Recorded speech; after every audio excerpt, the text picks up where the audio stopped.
Sir నమస్కారం sir. నమస్తే అండి.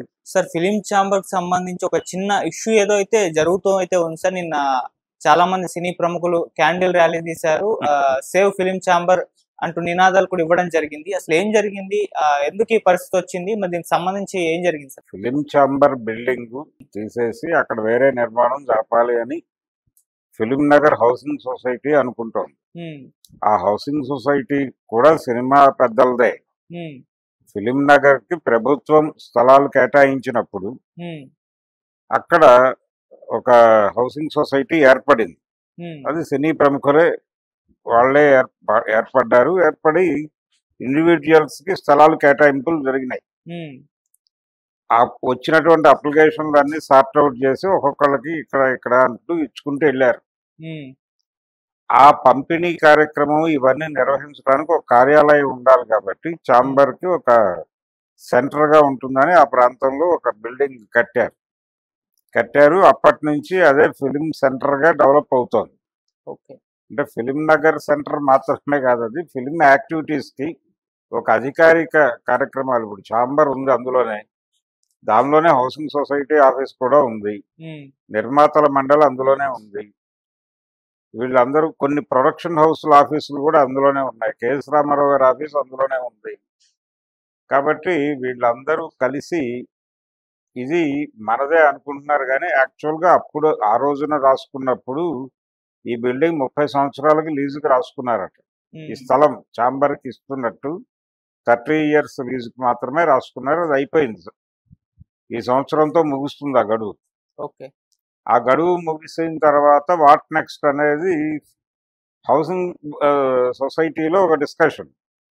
హౌసింగ్ సొసైటీలో వాళ్ళు తీసుకున్న నిర్ణయం ఏంటంటే ఇది మొత్తం పగలగొట్టేసి దీనిలో ఈ స్థలంలో ఒక పెద్ద బిల్డింగ్ వేసేలాగా ఒక బిల్డర్తో ఎవరితోనైనా అగ్రిమెంట్లోకి వెళ్తే, ఎలాగూ స్థలం వెళ్ళదే కాబట్టి 25% ఆ నిర్మాణంలో ఛాంబర్కి వచ్చేటట్టు, 75% ఎవరైతే ఆ కన్స్ట్రక్షన్ చేస్తాడో బిల్డర్కి వెళ్ళిపోయేటట్టు, వీళ్ళు డబ్బులు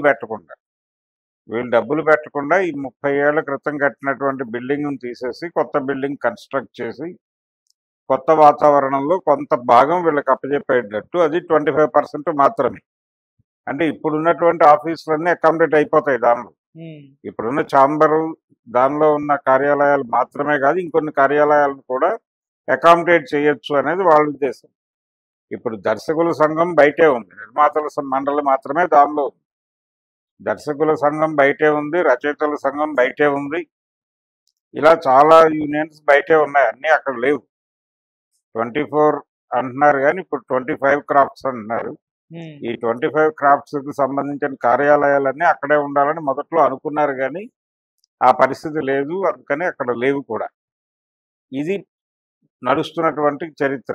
అయితే వాటిని కూడా అకామిడేట్ చేసేలాగా 25% షేర్ వస్తుంది, అది గ్రాండ్ గానే ఉంటుంది అనేది హౌసింగ్ సొసైటీ వారి అభిప్రాయం. అయితే ఇప్పుడు సినిమా పెద్దలు ఏమంటారంటే వీళ్ళు దానిలో కూడా ఉన్నారు అనే విషయం ఇక్కడ మర్చిపోరాదు. వీళ్ళు ఏమంటారు, ఇప్పుడు నిన్న అక్కడ క్యాండిల్ ర్యాలీ చేసిన వాళ్ళందరూ, సేవ్ ఛాంబర్ అన్న వాళ్ళందరూ కూడా ఈ 75% ఎవరికో ఒక అన్నోన్ పర్సన్కి ఇవ్వటం పట్ల వ్యతిరేకత ఉంది.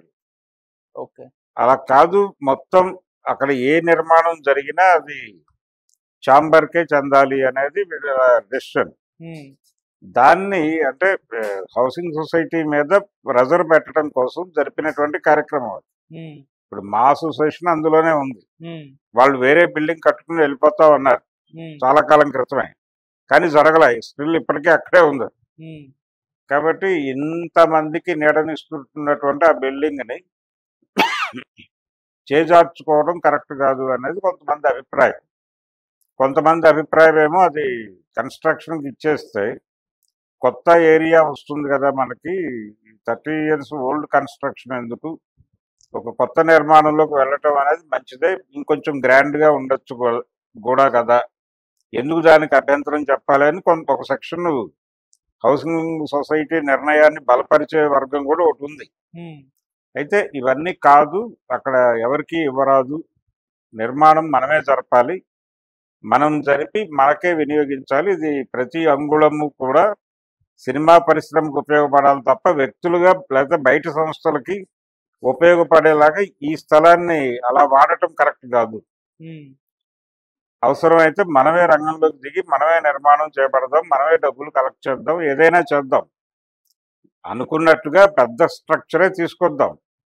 కానీ ఆ పెద్ద స్ట్రక్చర్ టోటల్గా సినిమా యాక్టివిటీకి కేటాయించాలి. ఇప్పుడు మీరు 75% బయట వాళ్ళకి ఎవరికో ఇస్తే వాళ్ళు ఇంకేమైనా రకరకాల వ్యాపారాలు తీసుకొచ్చి అక్కడ పెడతారు. అప్పుడు దాన్ని పూర్తి స్థాయిలో ఫిల్మ్ ఛాంబర్ అనలేని పరిస్థితి ఏర్పడుతుంది. అందుకని మనమే కన్స్ట్రక్ట్ చేస్తే ఇప్పుడు బయట ఉన్నటువంటి సినిమా ఆర్గనైజేషన్స్ అన్నీ ఉన్నాయి. Directors association, writers association, fighters ఇవన్నీ బయటే ఉన్నాయి. పైగా ప్రతి ట్రేడ్కి వాళ్ళ భవనం సొంతగానే ఉంది. మెజారిటీ ట్రేడ్స్ సొంత భవనాలు ఉన్నాయి. మేకప్ వాళ్ళకి ఒక ఓన్ కన్స్ట్రక్షన్ ఉంది.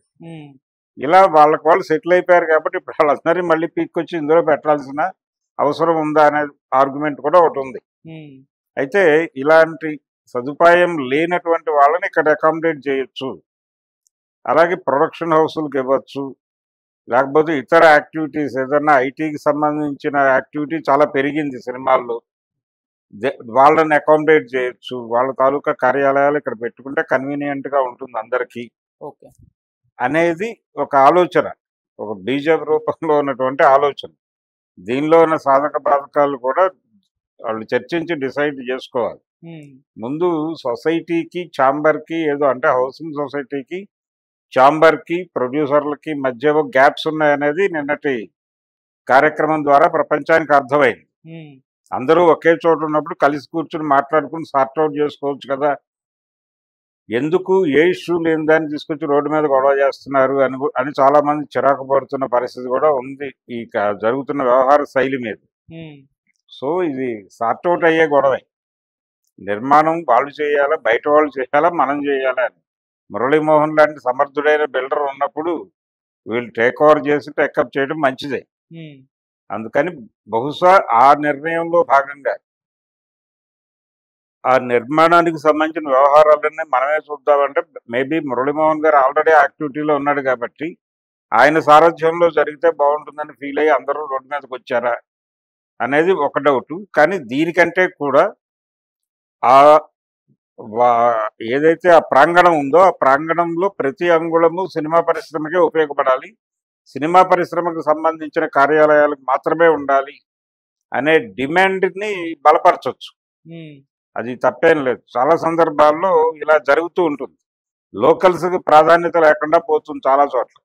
అలా కాకుండా లోకల్స్కి ప్రాధాన్యత దక్కేలాగా కనుక దాని నిర్మాణం జరిగితే, ఆ తరహా ధోరణిలో వెళితే దానికి సపోర్ట్ చేయొచ్చు ఎవరైనా. అలాంటి ఒక అందరికీ నచ్చే ఆమోదయోగ్యమైన కార్యక్రమంతో ముందుకెళ్ళి అది సాధించుకుంటారని ఆశిద్దాం. Okay sir, thank you so much. Thank you.